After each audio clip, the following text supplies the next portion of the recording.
এক মুঠো চাঁদের আলো পর্ব ৬। লেখিকা নুসরাত ফারিয়া, কণ্ঠে আমি তামান্না। এ কি আপু, আপনি কাঁদছেন কেন? আলো এসেছিল ওয়াশরুমে শাড়ি ঠিক করতে। তখন দেখলো জ্যোতি মুখ চেপে ধরে ফুঁপিয়ে ফুঁপিয়ে কাঁদছে। হঠাৎ করে মেয়েটাকে কাঁদতে দেখে আলো হকচকিয়ে যায়। তড়িঘড়ি করে এগিয়ে এসে বিচলিত কণ্ঠে জিজ্ঞেস করে। জ্যোতি কান্না থামিয়ে চোখের পানি মুছে ধীর কণ্ঠে বলল, কেন কাঁদছি সেটা তোমার না জানলেও চলবে। আমরা যদি কারোর সাথে মনের কষ্ট শেয়ার করি তাহলে মনটাও হালকা হয়। আমি আপনার ছোট বোনের মতো আপু, আপনি চাইলে আমাকে বলতে পারেন। জ্যোতি নাক টেনে বলল, আমার কষ্টের কারণটা কিন্তু তুমিই আলো।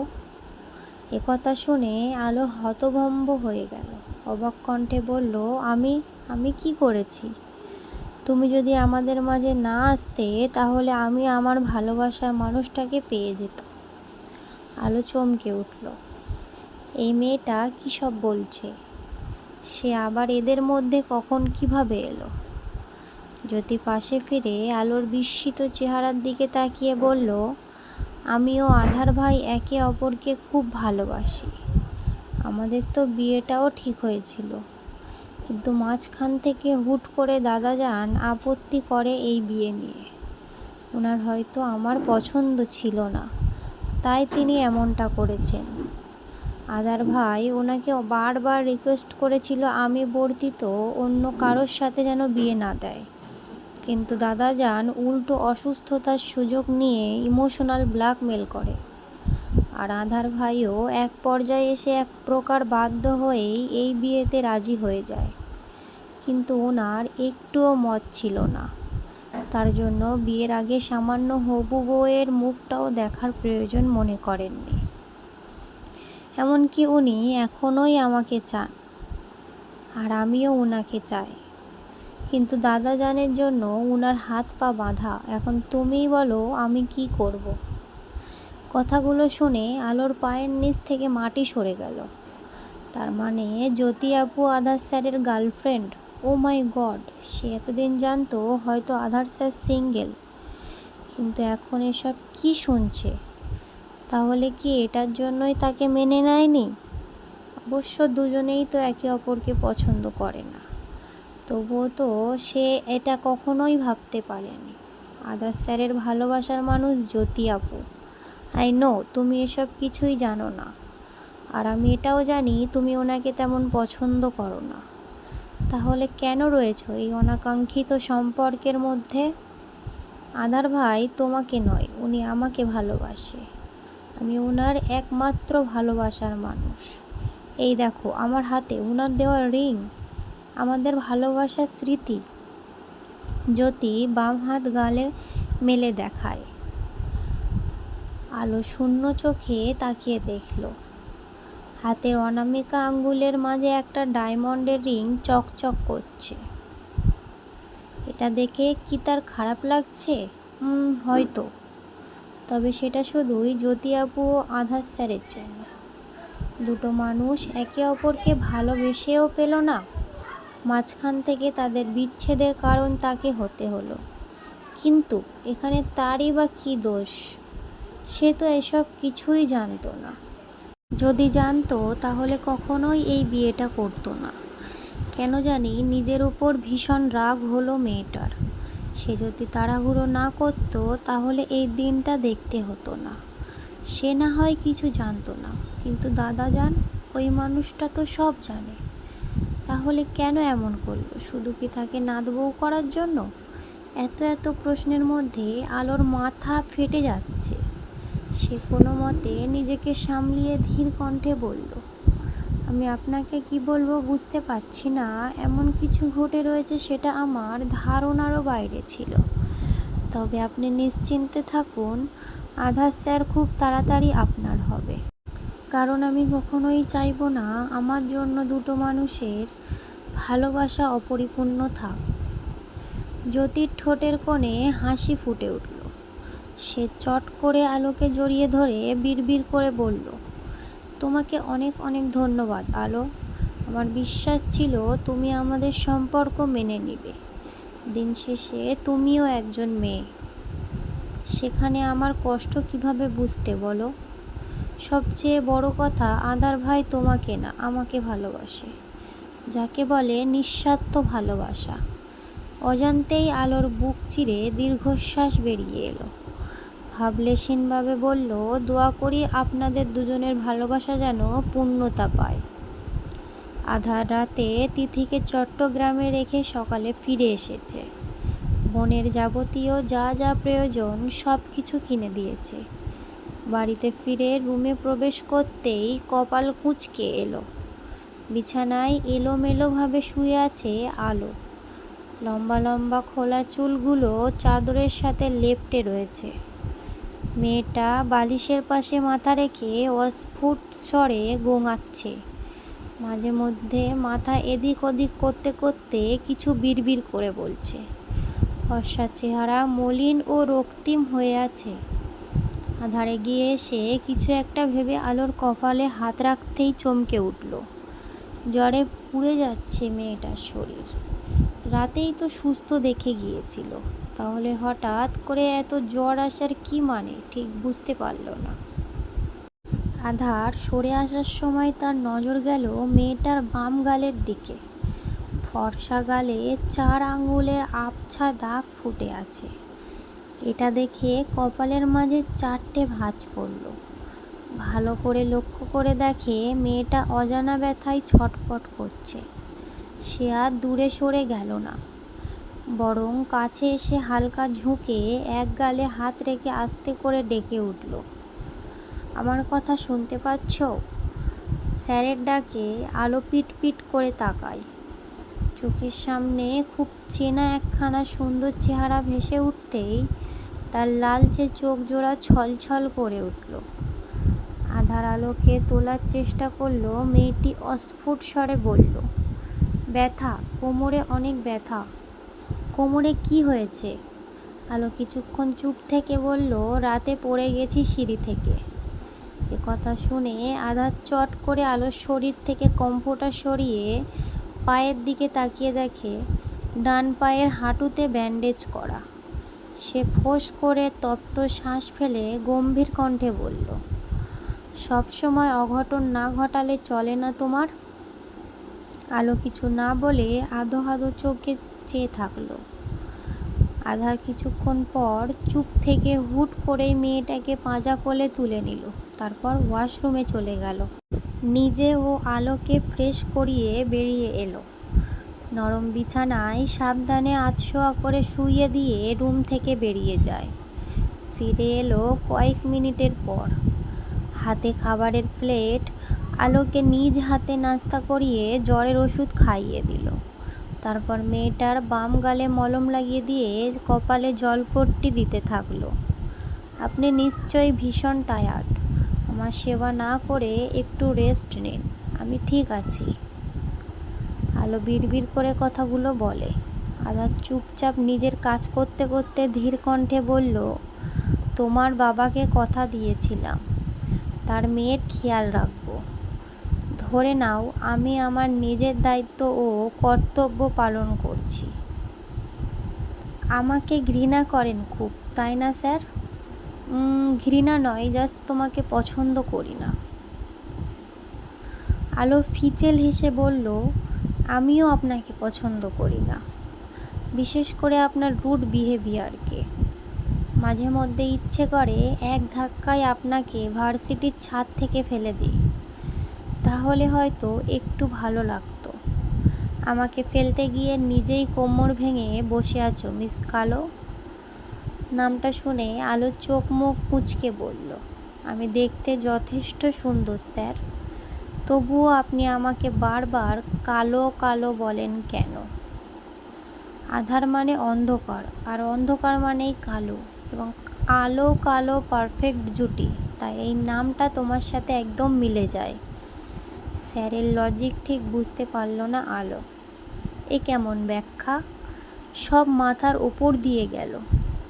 তবে সে বেশি মাথা না ঘামিয়ে চোখ দুটো বুজে বিড়বিড় করে বলল, বদদোয়া দিলাম, আপনার কপালে কখনো সুন্দরী বউ জুটবে না। ধীরে ধীরে সময় অতিবাহিত হয়ে যায়। আলো ঘুমিয়ে যাবার কিছুক্ষণ পর আধার রুমের লাইট নিভিয়ে বাহিরে গেল। রাতে এখানে কি হয়েছে দাদাজান? সোবহান খান বাগানে এসে হাঁটাহাঁটি করছিলেন আর গম্ভীর মুখে কিছু একটা ভাবছিলেন। তখন আধার এসে উপরোক্ত প্রশ্নটি করে। নাত বউ ঠিক আছে? জ্বর এসেছিল, ঔষধ খেয়ে ঘুমিয়েছে। সোবহান খান আড়ালে দীর্ঘশ্বাস ছাড়লেন। কিছু বলতে গিয়েও থেমে যান। আধার পুনরায় বলল, মেয়েটার গায়ে হাত কে তুলেছে? সোবহান খান চুপ করে থেকে ধীর কণ্ঠে বললেন, জ্যোতি। আধারের কপাল কুঁচকে গেল। কেন? ভার্সিটি থেকে ফেরার পর খেয়াল করেছিলাম নাত বউয়ের মন খারাপ। সবসময় অন্যমনস্ক হয়ে কি যেন ভাবছিল। আমার সাথেও খুব একটা কথা বলেনি। জিজ্ঞেস করার পর জানায় সে আমার উপর ভীষণ অভিমান করে আছে আর এই বাড়ি ছেড়েও চলে যেতে চাচ্ছিল। ভেবেছিলাম তুমি কিছু বলেছ তাই এমন করছে। তিথিকে নিয়ে তুমি চলে যাওয়ার পর খেতেও আসেনি মেয়েটা। বুঝলাম বিষয়টা খুব জটিল, তাই আমি নিজেই গেলাম কথা বলার জন্য। রুমে না পেয়ে ছাদে খোঁজ করলাম। মেয়েটা মনমরা হয়ে একা একা অন্ধকারের মধ্যে দাঁড়িয়েছিল। অনেক জোরাজুরি করার পর শুধু আমাকে বলেছিল, সব কিছু জেনে শুনেও দুটো ভালোবাসার মানুষকে আলাদা করে দিয়ে মাঝখানে আমাকে না নিয়ে এলেও পারতে দাদাজান। এটা শোনার পর আশ্চর্য হয়ে যায়। মূল কারণ জিজ্ঞেস করার পর বলে, যদিও তুমি একে অপরকে ভালোবাসো। ওই মেয়েটা নাকি তোমার গার্লফ্রেন্ড। তোমাদের এঙ্গেজমেন্ট থেকে শুরু করে বিয়েও ঠিক হয়েছিল, কিন্তু মাঝখান থেকে আমি বেঁকে বসি আর তোমাকে আমার অসুস্থতার দোহাই দিয়ে আলোর সাথে বিয়ে দিই। এসব শুনে এক মুহূর্তের জন্য স্তব্ধ হয়ে যায়। হ্যাঁ মানছি, তোমার আর জ্যোতির বিয়ের কথা চলছিল, কিন্তু সেটা একান্তই ছোট বৌমা ও তার বোনের সিদ্ধান্ত ছিল। তুমি এটা জানার পর সাফ সাফ জানিয়ে দিয়েছিলে জ্যোতিকে বিয়ে করতে পারবে না। তখন এটা নিয়ে ছোট বৌমা ঝামেলা করলেও পরবর্তীতে শান্ত হয়। আর এই বিয়ের ব্যাপারটা বছরখানেক আগে শেষ হয়েছিল, কিন্তু হঠাৎ করে গতকাল রাতে নাত বউয়ের মুখে অমন কথা শুনে চমকে উঠি। অতঃপর সোবহান খান আধারকে সব কিছু বলে দিল। ভার্সিটিতে থাকাকালীন জ্যোতি আলোকে ঠিক কি বলে ব্রেন ওয়াশ করেছিল। সব কিছু শুনে বিস্মিত হয়ে গেল আধার। তার জীবনে কখনোই কোনো নারী ছিল না, আর না সে ভালোবাসায় বিশ্বাসী।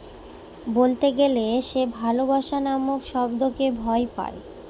এর পেছনে তার অতীত জড়িয়ে আছে। আধার শব্দ করে দীর্ঘশ্বাস ফেলল। সবটা শোনার পর তোমারও জ্যোতির বিষয়ে পরিষ্কার করে বলি। একই সাথে জ্যোতির উপর ভীষণ রাগ হচ্ছিল। মেয়েটা ইচ্ছে করে নাত বউকে মিথ্যে কথা বলেছে, যেন তোমাকে ছেড়ে চলে যায়। আর বেকুব মেয়েটাও ওই শয়তান মেয়ের কথা শুনে বিশ্বাস করে নিয়েছে। তারপর আর কি, নাত বউয়ের সমস্ত ভুল ধারণা ভেঙে দিলাম। মেয়েটা আসল সত্য জেনে প্রচুর অবাক হয়।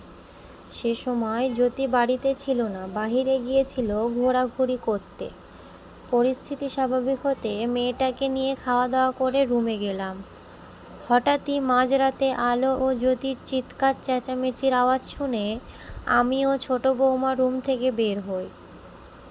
দোতলায় সিঁড়ির কাছে দাঁড়িয়ে থেকে দুজন মিলে ঝগড়া করছিল। ফ্ল্যাশব্যাক। আজ বাহির থেকে অনেকটা রাত করেই ফিরে আসে জ্যোতি। অনেক দিন পর এখানকার বন্ধু মহলের সাথে আড্ডা দিয়েছে। আধার বাড়িতে থাকাকালীন সে রাতে বের হতে পারে না, কারণ মানুষটা এসব মোটেও পছন্দ করে না। যত ঘোরাঘুরি করার সব দিনে, কিন্তু রাতের বেলা একা একা বের হওয়াটা মোটেও পছন্দ করে না। তিথিকেও কখনো ছাড়েনি একা। মানুষটার চোখে ভালো মেয়ে হয়ে থাকার সর্বদা চেষ্টা করে এসেছে। এমনকি ওই লোকটার জন্যই নিজের লাইফস্টাইল পাল্টে একদম ভদ্র মেয়েতে রূপান্তরিত হয়েছে। অথচ মানুষটা তার দিকে ফিরেও তাকায় না। এসব ভেবে দীর্ঘশ্বাস ছাড়ল জ্যোতি। চুপচাপ সিঁড়ি বেয়ে উপরে ওঠার সময় খেয়াল করলো আলো দুহাত বুকে ভাঁজ করে গম্ভীর মুখে দাঁড়িয়ে আছে। তুমি এখানে? জ্যোতির কথার প্রতি উত্তরে আলো বলল, কেন? আমার জায়গায় আধার স্যারকে বেশি আশা করেছিলেন বুঝি?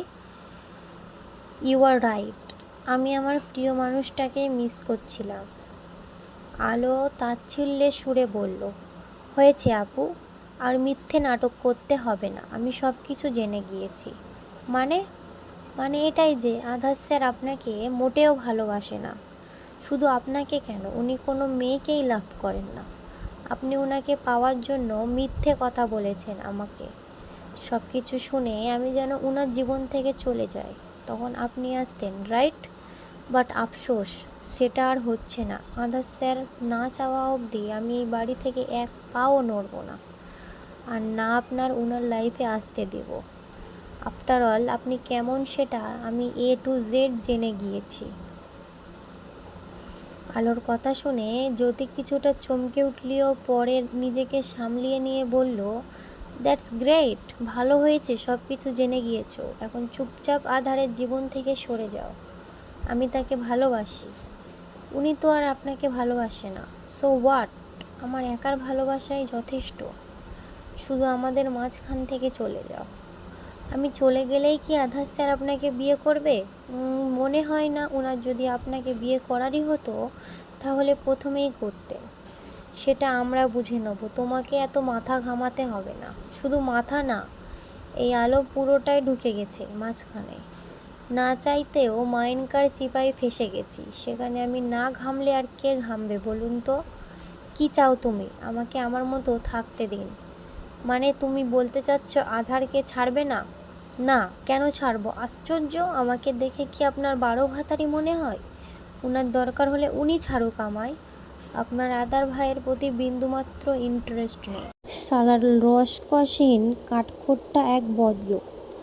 মুখ সামলে কথা বলো আলো। জ্যোতি ধমকে উঠল।